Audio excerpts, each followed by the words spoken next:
Is this some kind of joke? The guard's voice, sharp and laced with disdain, cut through the solemn morning air. He stood with his arms crossed, a human barricade in a crisp dress uniform, blocking the grand entrance to Arlington National Cemetery. His partner, a man of similar youth and arrogance, smirked beside him. Before them stood Evelyn Grant. At roughly 65 to 70, her frame was slightly stooped, her hands weathered by time, and her face a roadmap of a life lived long and hard. She wore a simple dark suit, threadbare at the cuffs, but impeccably clean. It was the only one she owned. She didn't flinch at the guard's question. Her gaze, clear and steady, remained fixed on the green hills beyond the gate, where the flags flew at half-mast. She said nothing, her silence a stark contrast to the guard's aggressive posture. The younger guard, whose name tag read Jennings, stepped forward, his polished shoes crunching on the gravel. "Ma'am, this is a private funeral for General Wallace. Invitation only. I need to see your credentials, or you need to leave." The confrontation hung in the air, a sour note in a place dedicated to honor. The guard was a wall of rules and regulations, seeing only a confused older woman who had wandered into the wrong place. The tension began to coil tight and dangerous as more cars, long black sedans with government plates, began to arrive, their occupants casting curious, pitying glances at the old woman being held at the gate. Evelyn Grant simply waited. She had waited through worse. The younger guard, Jennings, sighed with theatrical impatience. "Look, Grandpa," he used the wrong gendered term in his condescension, "I don't have time for this. The motorcade is arriving soon. You're creating a security issue." He gestured vaguely down the road. "If you want to visit a grave, the public entrance is a mile that way. Now are you going to move along, or do we have to make you?" Evelyn's voice, when it came, was quiet, but carried a surprising weight, like stones worn smooth by a river. "I'm here for the general. He would have wanted me here." The second guard, a corporal named Davis, let out a short, humorless laugh. "Right. You and the general, best pals, I'm sure. Ma'am, with all due respect, General Wallace was a 4-star. He advised presidents. He didn't have time for people without an invitation."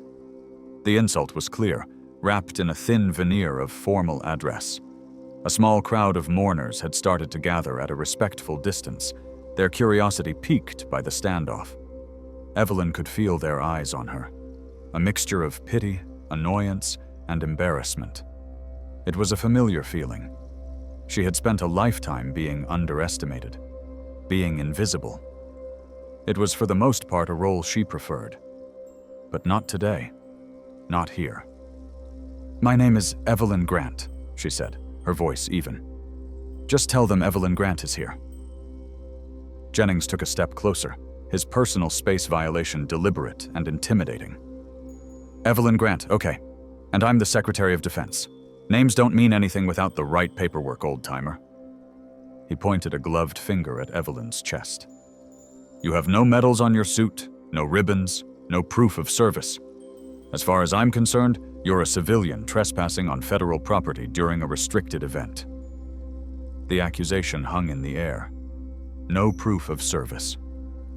A junior officer, a crisp second lieutenant with a face too young for the bars on his shoulders, strode over from a nearby security checkpoint, drawn by the commotion. "What's the holdup, Corporal?" "This woman, sir," Davis said, gesturing toward Evelyn, "refuses to leave, claims she's a friend of General Wallace. No invitation, no credentials." The lieutenant looked Evelyn up and down, his gaze lingering on the worn fabric of her suit and the scuffed toes of her shoes. His assessment was swift and dismissive. "Ma'am, you are disrupting a state funeral.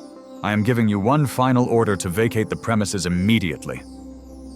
The lieutenant's tone was one he had practiced in a mirror, an attempt to project authority he had not yet earned.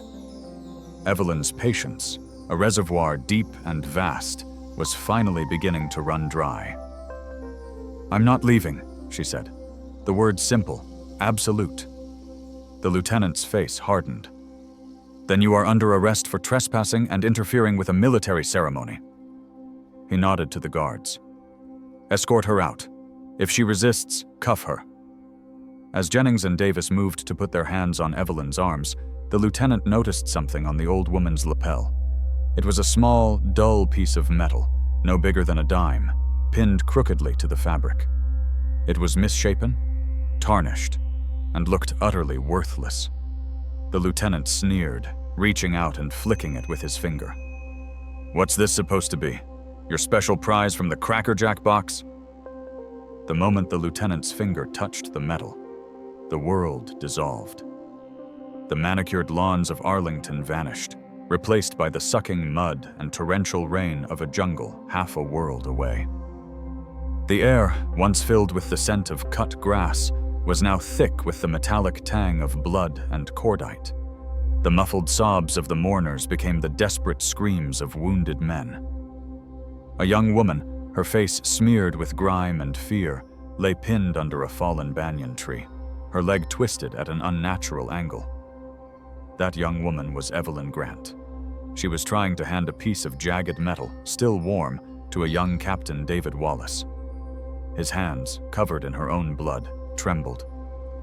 "Keep this, Evelyn," Wallace had rasped, his voice tight with pain. "It's not regulation. It's not official, but it means more than any medal they'll ever mint. It means you were there. It means you saved us." The vision shattered. Evelyn was back at the gate, the sun bright in her eyes. The lieutenant was still smirking, oblivious, but something had shifted in Evelyn's expression. A flicker of fire from a long-banked ember now burned in her eyes. She gently pushed the lieutenant's hand away from the pin. "Don't touch that," she said, her voice low and dangerous. The escalation had reached its peak. The guards, emboldened by their officer, grabbed Evelyn's frail arms. The small crowd gasped. The humiliation was absolute, a public shaming of a woman whose only crime was wanting to say goodbye to a friend. But not everyone in the crowd was merely watching. Standing near the back was a young army captain, a man named Hayes. He had been observing the entire exchange with a growing unease. He had served 2 tours overseas and had seen enough to recognize the quiet, unbreakable stillness of a true combat veteran. It was in the way the old woman stood, the way she absorbed the insults without flinching, the way her eyes seemed to look straight through the chaos in front of her. Something was profoundly wrong. When the guards put their hands on Evelyn, Captain Hayes knew he couldn't stand by. Direct intervention was impossible, but he could make a call. He discreetly pulled his phone from his pocket, his thumb flying across the screen. He had a number, a direct line to a man who had been General Wallace's right-hand man for 20 years, Colonel Markinson. He moved away from the crowd, turning his back to shield the call. "Sir, it's Captain Hayes," he said, his voice low and urgent. "Hayes, what is it? We're 5 minutes from the procession." The colonel's voice on the other end was strained. "No, sir. It's at the main gate. There's an incident. Security is detaining an elderly woman trying to get in." Markinson's sigh was audible. "Let security handle it. They have their orders." "They have their orders, sir. She says she knew the general. She gave her name as Evelyn Grant." Hayes paused, then added the detail that had been nagging at him. "Sir, she's wearing a small tarnished pin on her lapel. It's misshapen. It looks like a piece of shrapnel." There was a sudden, deafening silence on the other end of the line. The ambient noise of the command post, the radio chatter, the shuffling papers, all faded away. Captain Hayes held his breath. When the colonel's voice returned, it was completely transformed. The annoyance was gone, replaced by a raw and naked urgency that made the hair on Hayes's neck stand up. "Captain, what did you say her name was?" "Miller, sir. Evelyn Grant." The line went dead. Hayes looked up just in time to see the guards beginning to drag the old woman away from the gate toward a waiting security vehicle. He was too late. Inside a command tent set up 100 yards from the ceremony, Colonel Markinson stared at his phone as if it had electrocuted him. He slammed it down on the table, his face ashen. An aide, a young major, looked up, startled. "Sir, Is everything all right? Get me General Peters, Markinson barked, his voice a low growl. Get him on the radio. Get him off the reviewing stand. I don't care. Do it now. He began pacing the confines of the tent like a caged tiger. He ran a hand through his hair, his mind racing. Evelyn Grant. After all these years. General Wallace had spent the last decade of his life trying to find her, to thank her one last time. He had left explicit instructions in his final letter, a letter Markinson now held in his desk. If a woman named Evelyn Grant ever comes looking for me, it read, give her whatever she asks. She is owed a debt that this nation can never repay. The major was back, holding a radio handset. I have General Peters, sir. Markinson snatched the radio. General, this is Markinson. We have a code shepherd at the main gate. I repeat, code shepherd is active. The radio crackled. The voice of the highest-ranking active duty officer in attendance, 4-star General Michael Peters, came through, stripped of all ceremony. Say again, Colonel. Shepherd? That's not possible. It's her, sir. The description matches. The pin, the name. It's Evelyn Grant, and security is in the process of arresting her. The response was instantaneous and glacial. Halt everything. Halt the procession. I'm on my way. Back at the gate, the young lieutenant was savoring his victory. He had restored order. He had removed the nuisance. He leaned against the stone pillar, watching with a smug expression as his men manhandled the old woman. He decided to deliver one final, crushing blow to her dignity. He walked over to Evelyn, who stood between the two guards, her shoulders slumped, not in defeat, but in a profound, weary sadness. The lieutenant got right in her face, his voice dripping with condescension. Last chance, old woman. You can walk away from here with your pride, what's left of it. Or you can spend the rest of General Wallace's funeral in a holding cell. We'll charge you, and I'll personally recommend a full psychiatric evaluation. A woman your age with your delusions. You're a danger to yourself and a public embarrassment. He sneered. His words were a final twist of the knife. You want to pay your respects? You can do it from behind bars while you try to remember your own name. This was his overreach, the final, unforgivable act of arrogance that sealed his fate. He had pushed a woman of honor past the breaking point of humiliation, and in doing so, had crossed a line from which there was no return. It started as a low rumble, a vibration felt more in the chest than heard with the ears. It was a sound wholly out of place in the quiet reverence of Arlington. Every head turned, including the lieutenant's. Cresting the hill was a motorcade of 3 black Chevrolet Suburbans, moving with the speed and terrifying purpose of a rapid response team. They screeched to a halt just feet from the gate, their tires spitting gravel. The lieutenant and his guards froze, their hands still on Evelyn Grant, but their grip instantly slackened. Doors flew open with military precision. Outstepped not military police, but 6 men in immaculate army dress blues. Then the rear door of the lead vehicle opened. Outstepped General Michael Peters. He was a tall, imposing man with 4 silver stars gleaming on each of his shoulders.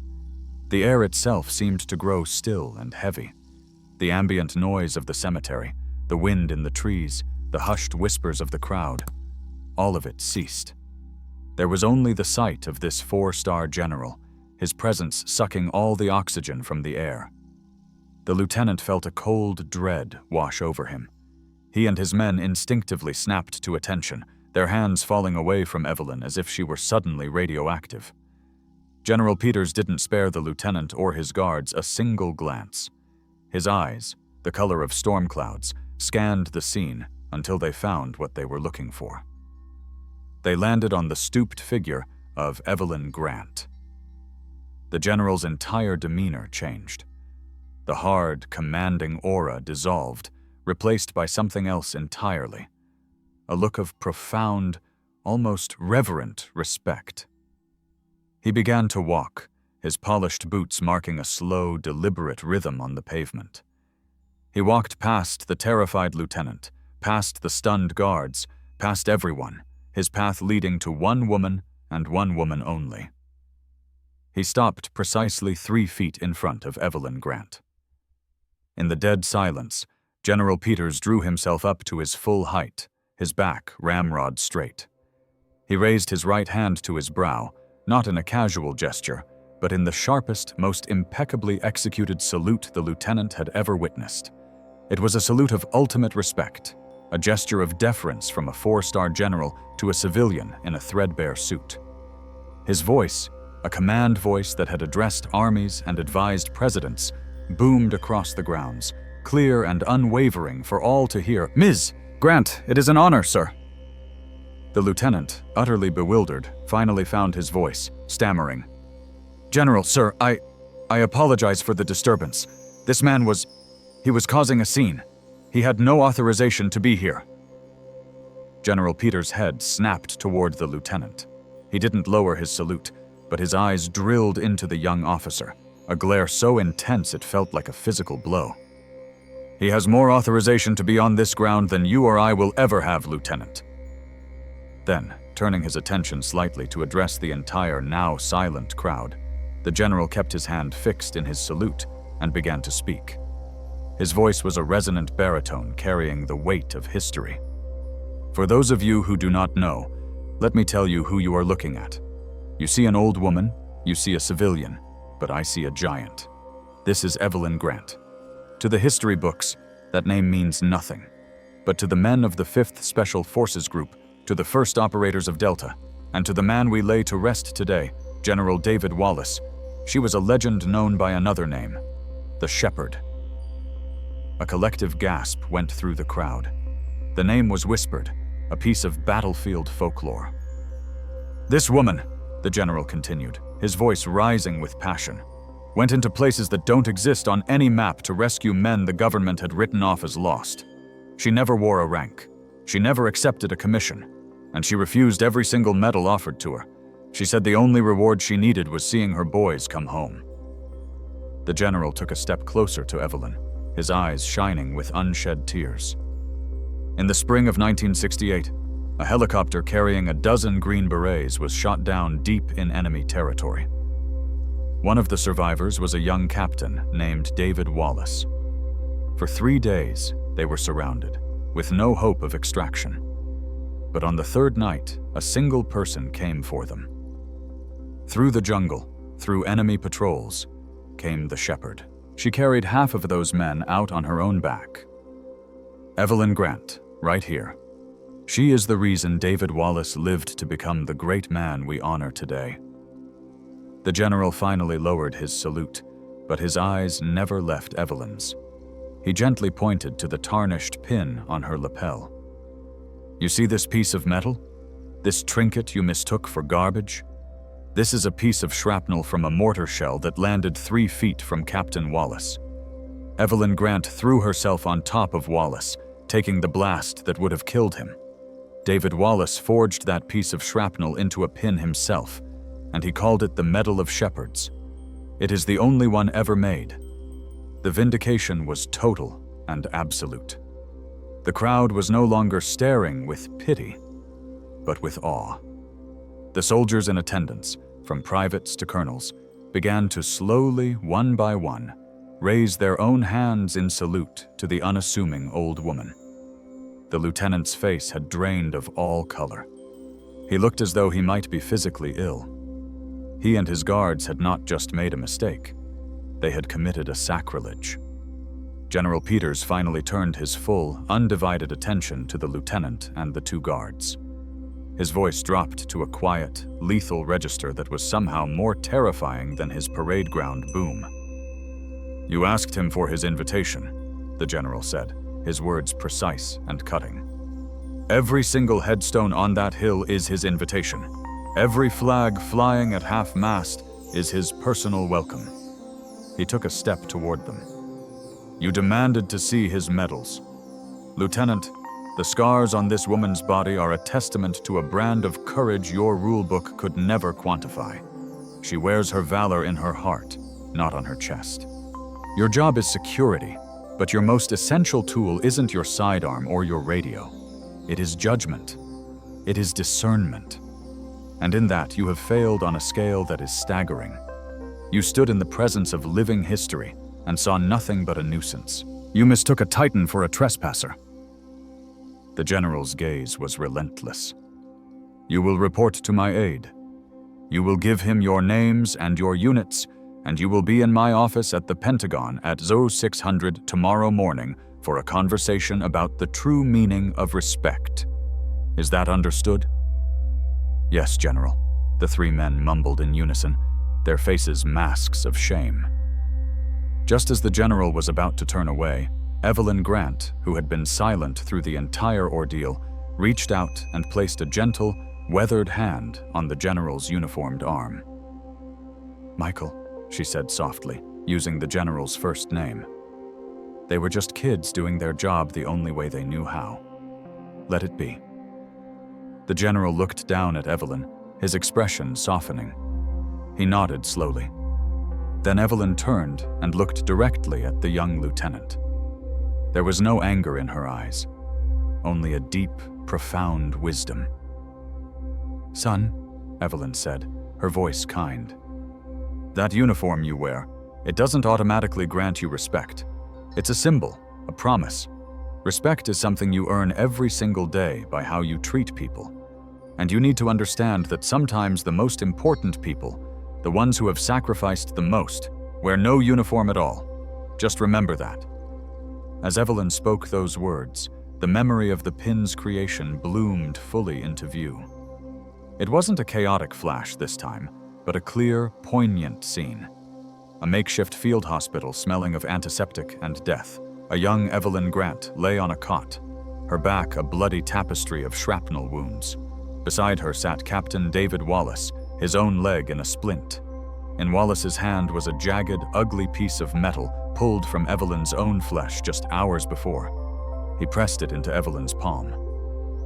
"They're putting me in for a silver star for that mess," Wallace said, his voice thick with emotion. "But it belongs to you. All of it. I don't know what I can give you that the Army will recognize, but I want you to have this, so you never forget the price. So I never forget the debt." The origin of the humble object was a story of sacrifice, a bond forged in fire and blood. General Peters personally escorted Evelyn Grant through the gates, past the rows of saluting soldiers and the stunned, silent crowd. He led her not to a seat in the back, but to the very front row, placing her among General Wallace's grieving family. They had heard the stories of the shepherd their whole lives, and they embraced the old woman with tears in their eyes, thanking her for giving them 50 more years with their beloved patriarch.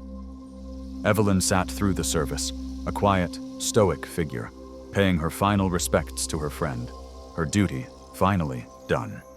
The fallout from the incident at the gate was swift and decisive. The lieutenant and his guards were not dishonorably discharged. Evelyn wouldn't have wanted that. Instead, General Peters personally oversaw their reassignment and mandatory retraining.